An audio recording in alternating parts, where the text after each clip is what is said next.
Thanks, Anthony. Well, as of a few days ago, this looked like you had a two-game term handling the team. Now things have changed after the announcements yesterday. When did you know about this, and what are your plans now going forward with, it seems like, the job for foreseeable future? Yeah. So we found out over the last few days. Obviously, there's been some changes, and yeah, my focus is for however long it is, just to keep doing all I can to progress the team and prepare the team, starting in March, and that's it. Obviously, it's it seems a fluid situation, but that's my focus right now.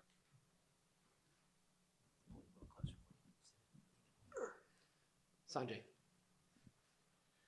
Anthony, we talked a bit the other day. You talked a bit about your experience with Colorado, and that was the last senior head coaching experience you had. And it seems like a lot of people judge you for that in American soccer, right? But I was wondering if you talk a bit more about your experience with New Zealand, right? Coaching a full national team, being in charge of a program as you get set to lead this program for indefinitely, however long it is. What do you think from that experience with New Zealand can really help you over the next few months, 6 months?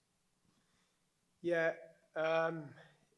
Similar as well. I had 3 years before that with the national team of Bahrain in the Middle East, and I think both Bahrain and New Zealand, what helps you, or what the experience you get is obviously preparing a team in short windows over the course of a cycle, preparing for tournaments, preparing for qualifiers. Both with Bahrain, the objective was to qualify for the Asian Cup. You have your regional tournaments like we do here, the Gold Cup. They have the Golf Cup there, and similar with New Zealand. The actual job is very similar in terms of how to build a roster, build a really clear game idea. And obviously tournament soccer and qualifiers. I think it's all consistent throughout all of those experiences. In the back, to your left. Good afternoon, Coach. It's Mauricio Duque from La Hora del FPC from Colombia. I want to ask you about your opinion about Colombian national team, and what do you expect about this match and the learning of this match? Thank you. Yeah. A different type of test than the other night. They're a good team, really good team, good individuals, an aggressive team, really a lot of good 1v1 players, a lot of quick players, direct players, good on the counter-attack. And then within there they have, a handful of really, really top individuals that obviously we're familiar with here in MLS, but this is going to be a different test, and I would imagine, with the crowd that's going to come, it's going to be an intense game. In terms of the crowd, we are approaching a sellout for tomorrow night's match. 25,500 sold as of today.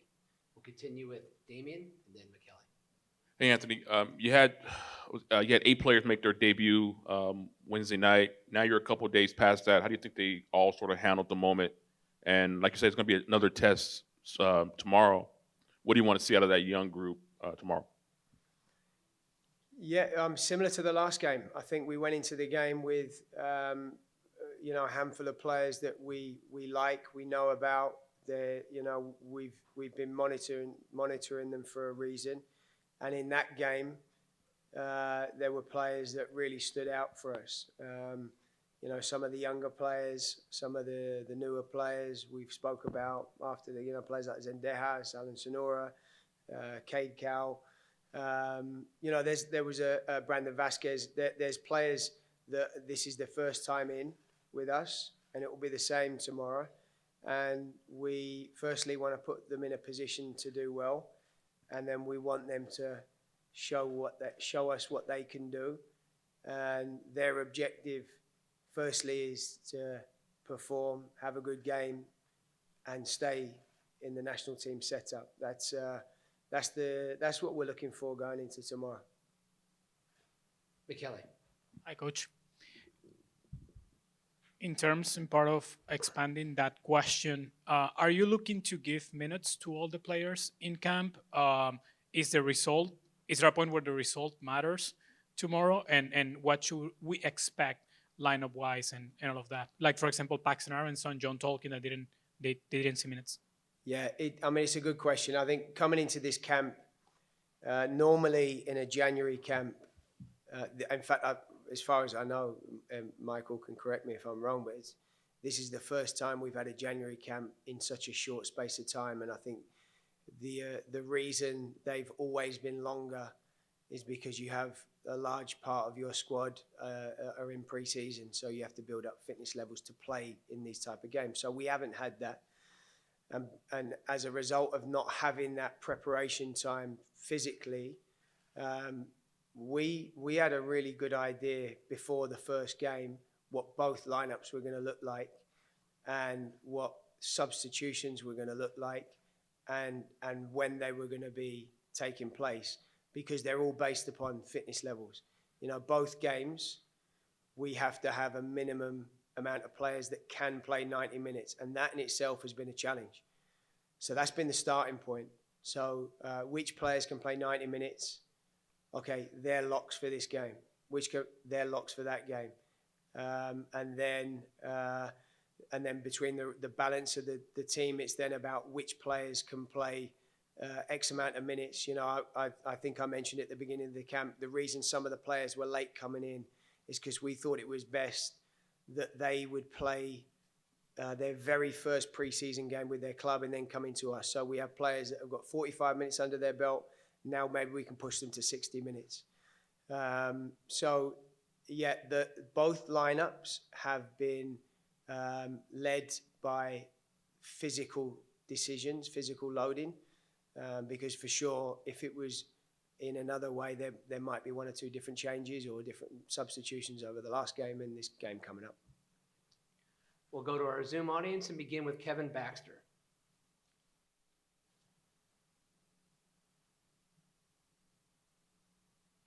There we go. Hey, Anthony, can you hear me? I can.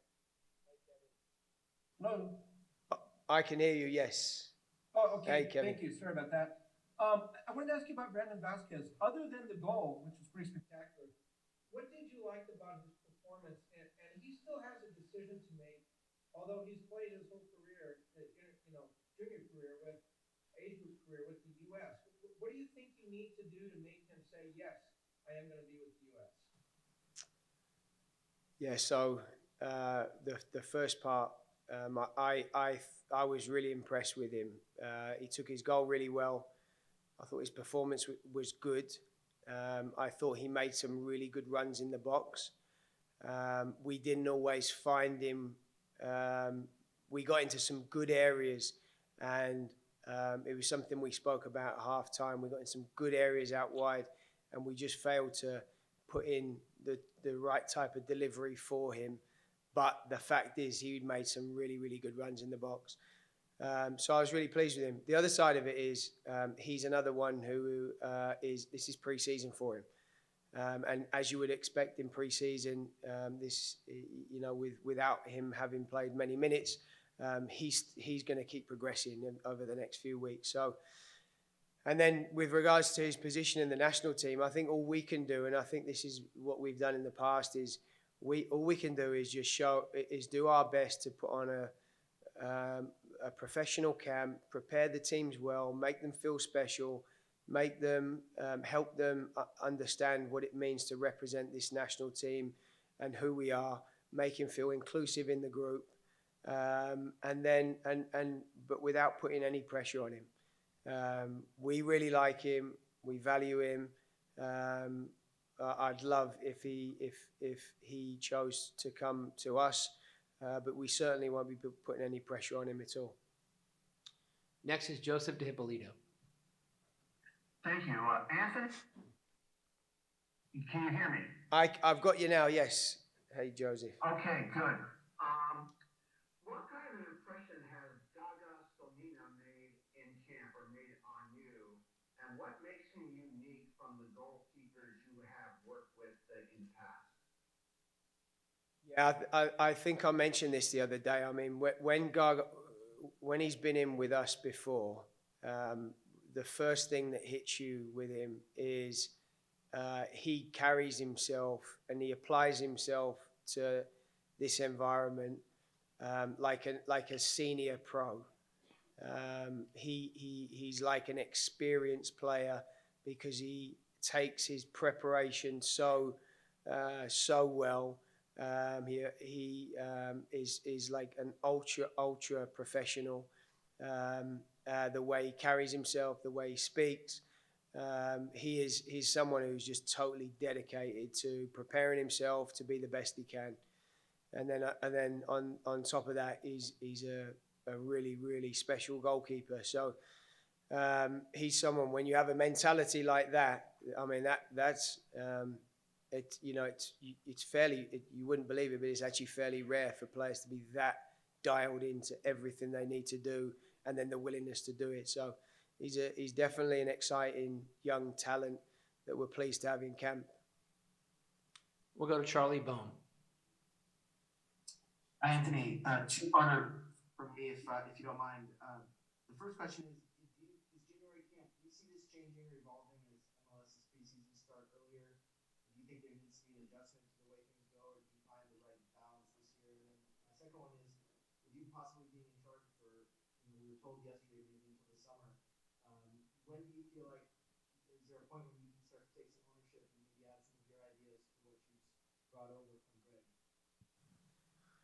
Yeah, the length of the January camp, Charlie, I think that was your question. I think it could more time to help prepare the players would obviously be helpful. I think for everyone, the players, everyone. But this is the context of this camp, and I think in a few days we've been able to get some ideas across to this new young group that they've really, they've taken it on board in such a short space of time. So on that side, it's been really positive. And then going forward, I think it's really clear in the sense that we have a very clear game idea. We want to be a team that plays attacking soccer. We want to possess the ball. We want to be brave in possession. Defensively, we're clear about how we want to defend. So we naturally, whoever is in this seat and has this type of game idea, naturally you want to keep evolving and moving it forward. So that's the plan for us. Just keep progressing what we're doing. And then the other side of it, Charlie, is the fact that I think in March maybe we have 3 days on the training field going into the first game. So it's really tough to make wholesale changes anyway. So that's the plan for us, and that's the way we're looking at it. Next will be Brian Sciaretta. Thank you, Michael, and thank you, Anthony, for doing this.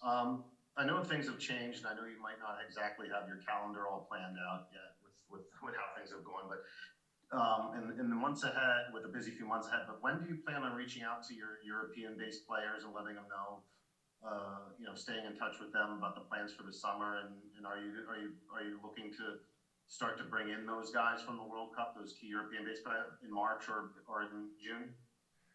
Yeah, I think it's a good question, Brian. I think when we get back, I think what we need to do is just sort of reflect on this last camp.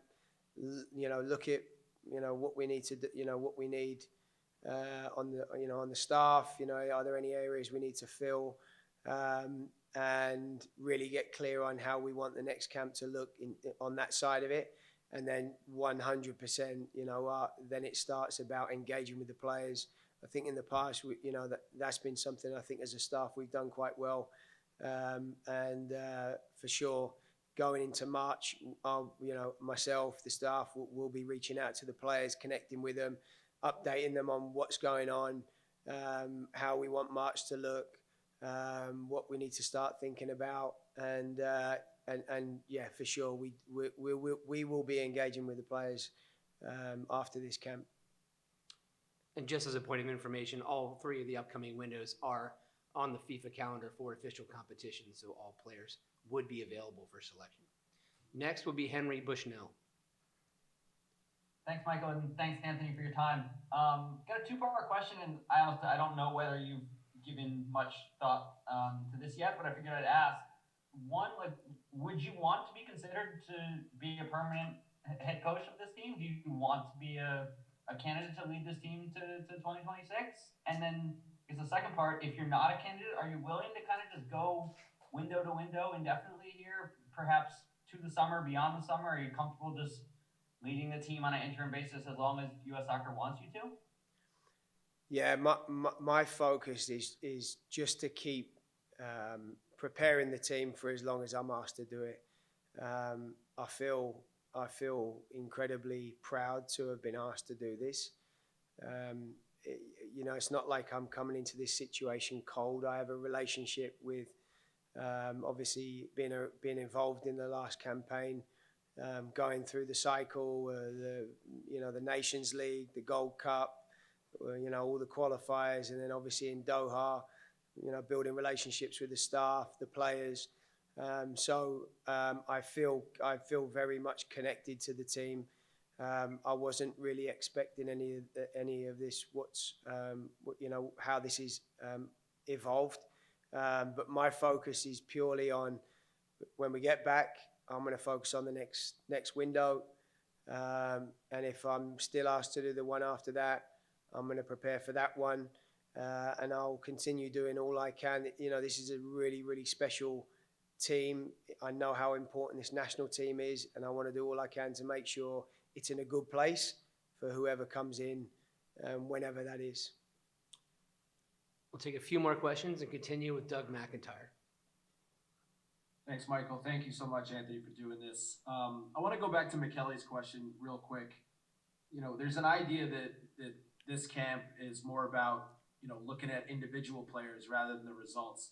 But coming off, what you said was a good performance but disappointing result the other night. I mean, do you have to win this game? I mean, is that the mentality? How much of an emphasis is there on winning this game that, doesn't count in the standings, but, maybe, you can never, not be in the habit of winning games in your profession. So I'm curious how much emphasis you put on winning tomorrow. Yeah, it's an interesting question because we've, in our discussions as a staff around these games and in camp, I mean, firstly, the last game, I was proud of the team. I thought we did enough in that game to get a result. I think the way we attacked, I think the chances we had, I think we had 20 odd chances on goal. I think the players did a really good job, and I was pleased for them. And the result was really tough to take. However, what I will say is that, and I think I mentioned this before, the makeup or the lineups for these 2 games, and then the changes that we're making are all pre-planned, and really they're all changes that we have to. Sorry, the starting 11 and then the changes are changing. They're all positions and changes that we have to use in order to make sure we get through the game with everyone being healthy, and everyone having played in these 2 games. So that's the objective. We want to see the players. We want to see new players. Can we add depth to the squad? And also by doing that, we need to make sure that we've carry the players through these 2 games physically in the right way. And of course, we want to win every game we go into, but we are led by the physical capacity of each player in these games. Jonathan Tannenwald.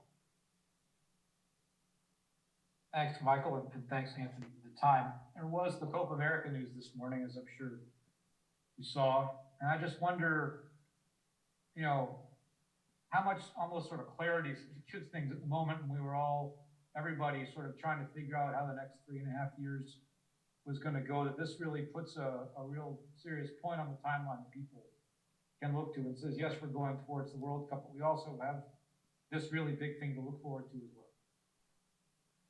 Yeah, I think it's amazing news. I think it's exciting, and it's something that I know all the players for sure are looking forward to, and it's going to be amazing for the fans in this country. And so yeah, I mean it's great news. I think it's great for growing the game here, and it's exciting, really exciting for sure. Last question comes from Andrew Jones. Thank you, Michael. Again, Anthony, just wanted to ask you your evaluation of Jalen Neal's performance after looking back on tape against Serbia, and what's been the most enjoyable or at least entertaining team bond moment that you've had this week with the squad? You know, I've seen Jalen a few times, obviously with the 20s. He came into camp with us, not with the first team, he's with the 20s, but we worked with him. So I got to see Jalen quite a few times. And going into the game, you never know, especially with a player that's not even played a game for his, a league match for his own club team. So going into the game, you never quite know how he's going to handle an occasion like this. You know, a debut game for representing his country, you just never know. But all I can say is I kept turning around to the bench every time he passed the ball, every time he did something. I kept turning around and just, you know, I was so impressed. So impressed with, you know, how calm he was on the ball. He showed confidence. He had moments where he showed a lot of maturity as a player. So I'm really pleased for him. He did a great job. And with regards to a bonding moment, I'm not sure. I mean, it's an interesting question. I would just say, you know, I know the staff really, really well. Obviously, I know a bunch of the players well from this last campaign, and I just think the camp has been a really enjoyable camp. It's been calm, it's been focused, it's been professional, it's been enjoyable, training's been good.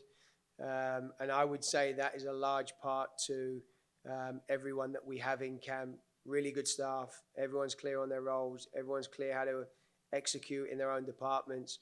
And then on the playing side, just having the senior guys in have added, you know, have helped drive the expectations on and off the field. So overall, it's been, I would say overall, just the players and the staff pulling together and having created a camp that's been really, really enjoyable to be a part of.